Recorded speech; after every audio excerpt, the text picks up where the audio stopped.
albums of the decade now. So, these were my favorite albums from the past decade, 2010 to right now. And yeah, I really think that you should listen to them, give them a chance. You know, they're great. Hopefully they'll come with me and be a part of my life for decades to come. So without further ado, let's get into number 10, Blood Orange, Negro Swan.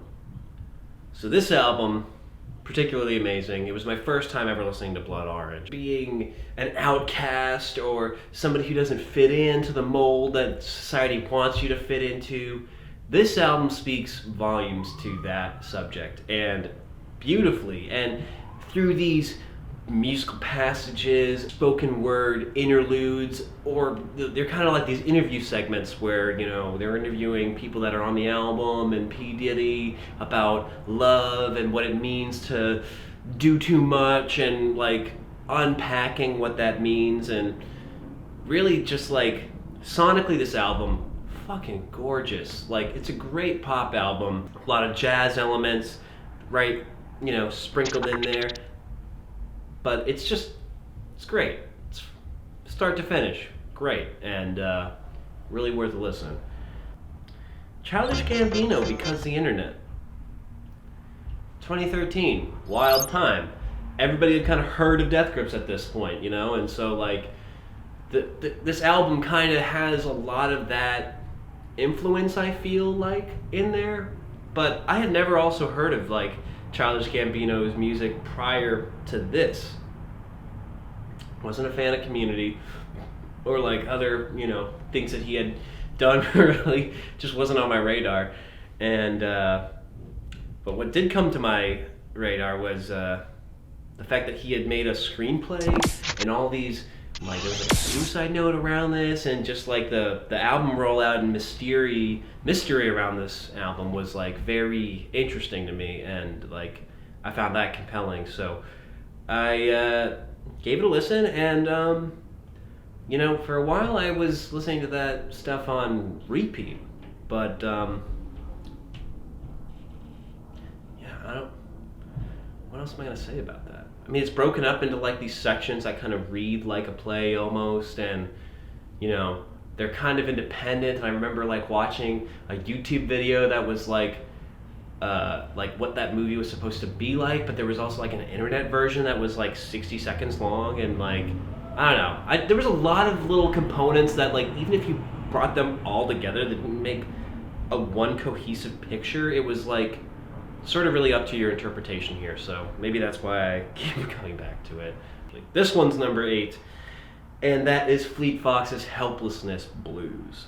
So this project over here, I feel like really articulates kind of this anxiety about being a young person coming up in this day and age where it's like, you know, how come I'm 26 years old and I don't have a family or a job and a house when my parents who came before me at this age did have all these things? And like, that's kind of well articulated into this song and packages of songs in this album.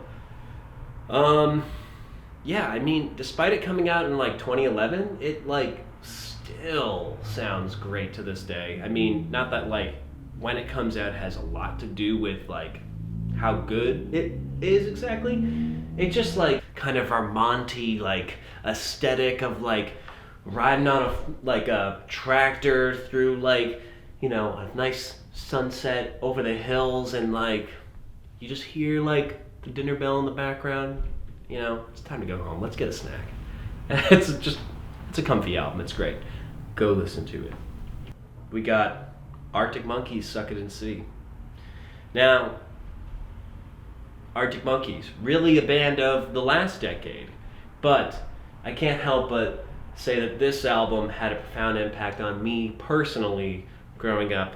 When I was 18, this album came out. I was in Spain at the time and like listening to this album, and like Spain and the album of Suck It and See, like they're on like the same color spectrum if you think about it. And like this album was such like an American dream like kind of album where it's like romanticizing this motorcycle American, like dating girls that are too bad for me, like a lifestyle that isn't sustainable, and like things like that. And like I find the lyrics on here to still be like purposefully obtruse in the way that they just kind of make you laugh. Like, that's not a skirt, girl, that's a sawn-off shotgun. And I can only hope you got it aimed at me. Like, I think that's just funny. Like, this girl's sexiness is such a weapon to this guy that, like, you know, it's like a friggin' shotgun, you know? It's like a friggin' shotgun! But, yeah, I mean, number 6, Beach House, Teen Dream.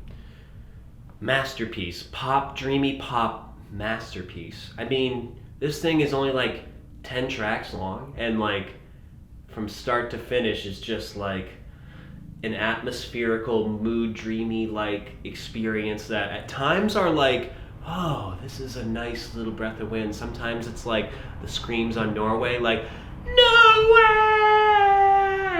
I mean, it's creepy, it's moody, it's engaging for that reason.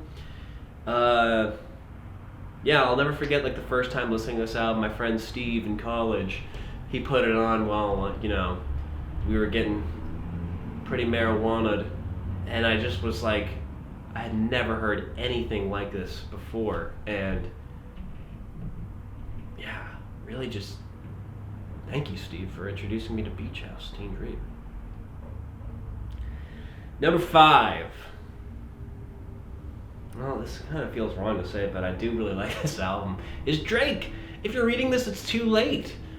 Now, aside the fact that the name of the album sounds like it was named from Adrian from Watchmen, this sort of like, you're too late.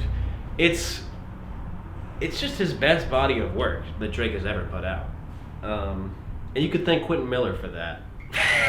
But, yeah, I mean, the tracks are braggadocious, they're fun, the beats are crazy, they're very cutthroat. I mean, Drake's hungry on this project. And at this point, this is like the beginning of Drake becoming like the biggest star in the world, is like the release of this project in 2015. And it's a shame that things went pretty downhill after this project came out. I mean, you have like, you know, some of Drake's best openers and closers and tracks on here that just really are kind of nowhere to, like, that energy and vibe is nowhere to be found on like his later stuff. And I'd say like maybe there's like a remnant of that on More Life and like God's Plan, but like the rest of Drake's discography after this, pretty bad, pretty meh. So I'd say like this is like Drake's fluke crown jewel moment, maybe. So number 4, the self-titled Bon Iver project. So for me, it's like I remember listening to Calgary for the first time and really being blown away, and I'd never heard of a song like that before, and thinking to myself like, wow, this song has just channeled an immense sadness I didn't know that was sonically possible within me. Yeah, really, like, the whole thing from like start to finish is just this like really otherworldly, like, atmospheric ride through a range of emotions, a wintertime vibe, a wintertime album that if you really need a good cry, maybe start here. Maybe just like, you know, get a tissue box, get some headphones, download the self-titled, you're good. You don't need therapy, you need Bon Iver. So, number 3, Travis Scott, Rodeo. So, another 2015 album. But this one I felt like made me come to the conclusion that I feel like Travis Scott is kind of like the rap Tom Waits, where it's like they both have this nasty growl about their delivery about things, and they're both like on the dark spectrum as far as their aesthetic goes, and you know, the vibe that they're trying to paint with their music sonically. Yeah, I felt like this one had like some jams on here that I still keep coming back to this day. I mean, Antidote, 90210, Oh My This Side. I mean, those are the three right there. You know, those are the three. I mean, there are even more on here, like that Nights Like This song, Impossible. You know, even the two bonus joints at the end, the one with Schoolboy Q and Tanache. No, that was the leak. The one that's like, I'm tipsy in faces that look like an emoji. Yeah, that one. So, number 2. Deathgrip's Year of the Snitch. I mean, this might be Deathgrip's best project, and I say this because it's not only everything you've come to know and love about Deathgrips, but they're like now coming at this with like this krautrock like aesthetic that's like kind of a bit more lo-fi sounding, but tracks like Dilemma, yeah, it's just a really good project that I feel like is like engaging and motivating, and I friggin' love it. Hey. Okay, album of the decade. You've been waiting for this. It's Yeezus. It's Yeezus. Come on, you know this. And the reason I say this is because, I mean, this was like the first Kanye album that I bought physically on my own. Went to the store, went to Best Buy, bought this shit. And I remember listening and putting it in my CD player, and the first track on site challenged me to the point where I was like, this is harsh as hell, but I know there's harsher music out there, but he's finding a way to make this palatable, and then gives you that little chunk interlude, the "you can give us what we need" part, like I almost thought was like a reference to an old Kanye song, and I thought this too on like the New Slaves ending, where like he kind of goes into that delivery. But so I kind of was thinking at the time, not being an educated Kanye fan, oh, he's like just sampling his old work into this, but it gave you that illusion kind of, when really it was all new original material on the project. And it's standing at like a 10-track project. It's the perfect length and duration. I mean, I still listen to Hold My Liquor, you know? That track is incredible. Unfortunately, though, it does fall under the same umbrella as the Rodeo project, because there are some tamperings on the Apple Music streaming version. For example, on the Send It Up streaming, they now have like an acapella delivery of like the "it's so pack 'em back right around on my bodyguard's back like Prince in the club," and instead they just had the beat to Send It Up in there, which, I mean, Send It Up might be like the best beat on the whole thing, just because of that woo, woo part. But yeah, I mean, start to finish, that album's great. Still holds up to this day. Was so influential on this decade and like made people go harder in their music maybe. But yeah, that's really all I have to say. If you've made it through this whole video, make sure you give it a thumbs up. Leave me a comment. Let's get the comment section going. You know, I hate lurkers, so don't be a lurker. Engage with me, and I'll engage back.